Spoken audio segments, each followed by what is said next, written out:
supposed to be done. What have I said? IELTS is easy. It's not difficult. It's easy. Provided you do it the way it's supposed to be done. First of all, don't burden yourself.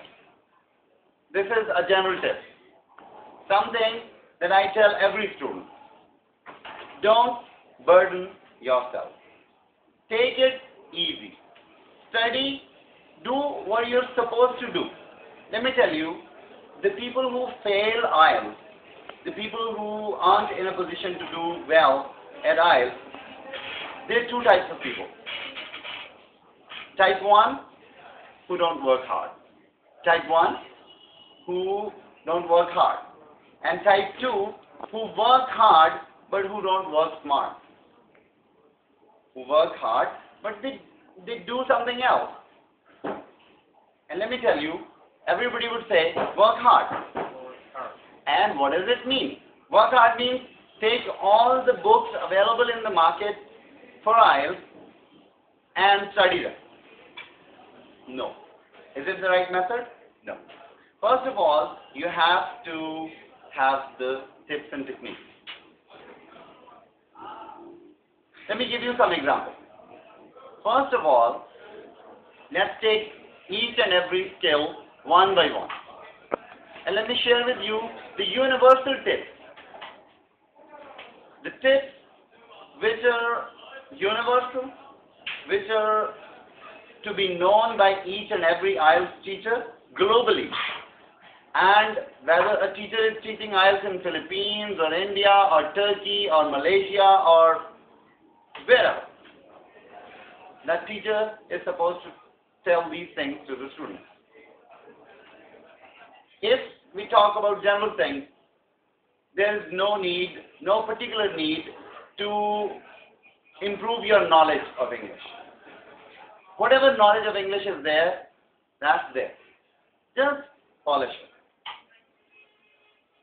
Vocabulary, whatever vocabulary is already there, there is no need to particularly try to improve your vocabulary. Whatever vocabulary you're in a position to improve, whatever vocabulary you're in a position to improve within your preparation, that's fine.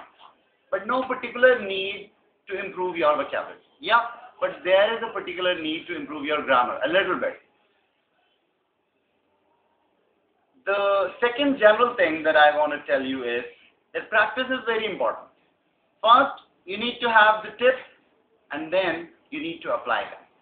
If you have the tips and if you apply them to the practice, there is no reason that you should fail the IELTS. Now let's take all the skills one by one. First of all, if we talk about listening. Listening is tricky. Some people mistakenly find it easy, consider it easy, but they're damn wrong. When they do it, some people think that they can listen and understand English and it's no big deal, but once they do it and once they check their result, they're flabbergasted. They're nowhere because the result is pathetic. Now, there is some inside story. First of all, speak as the English people speak and listen as the English people listen. Listening and speaking are interrelated. And listening, let me phrase it like this. Listening is a matter of expectation. If you expect the person to say of, you will understand it because the person would be saying of.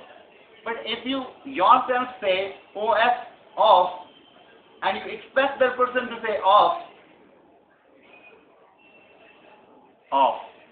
the pages of this book, so the English person is not going to say of, isn't going to say of, it's going to say of.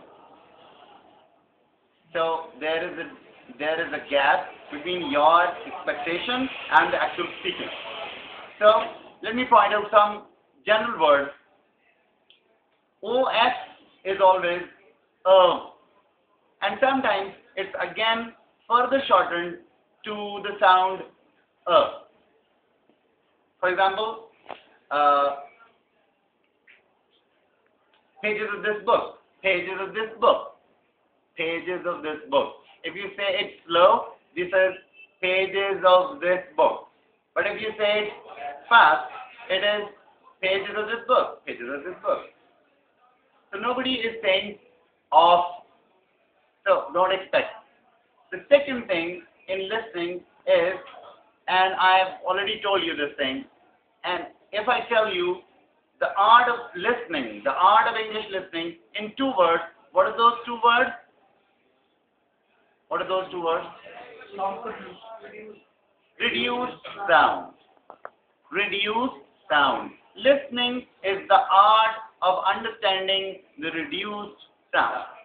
Can, C-A-N, can. If it's written, it's can. But once it's spoken, it's can.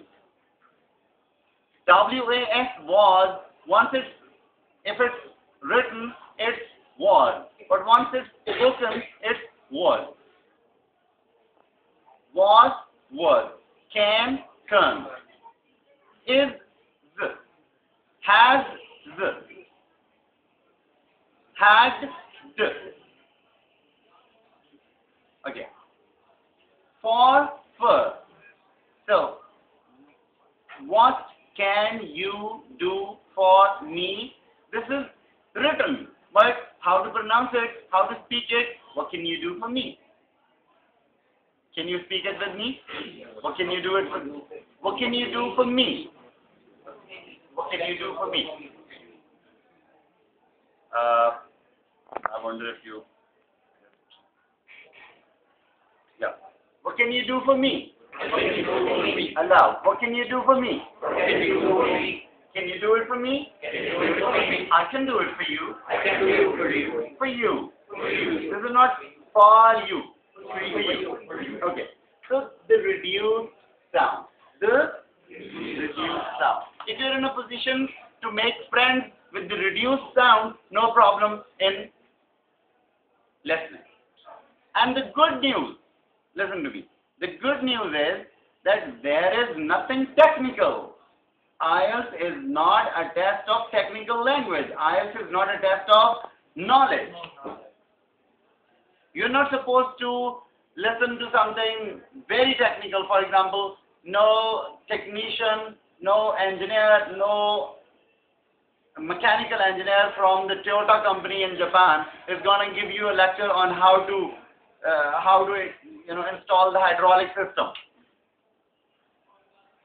It's not that technical. The listening that you listen is very easy, daily, related to daily life. It's mostly related to the college life, the admission process, going somewhere, visiting, seeing some places, fine. Meeting some people or visiting some places. Shopping or something like that. It's related to the daily routine life. Do you understand? So nothing technical. So the only hurdle is your inability to understand the English, the spoken English. And how to understand? Make friends with the reduced sound. Okay. Now the next thing, are you people getting the point? Yes. Everybody? Okay. The next point is practicing some reduced sound. Practicing some reduced sound. For example, if we add all the helping verbs with the verb, if we add all the helping verbs with the verb, it makes a wonderful practice. And if you do just this practice, it will make 50% difference in your listening. Have a break.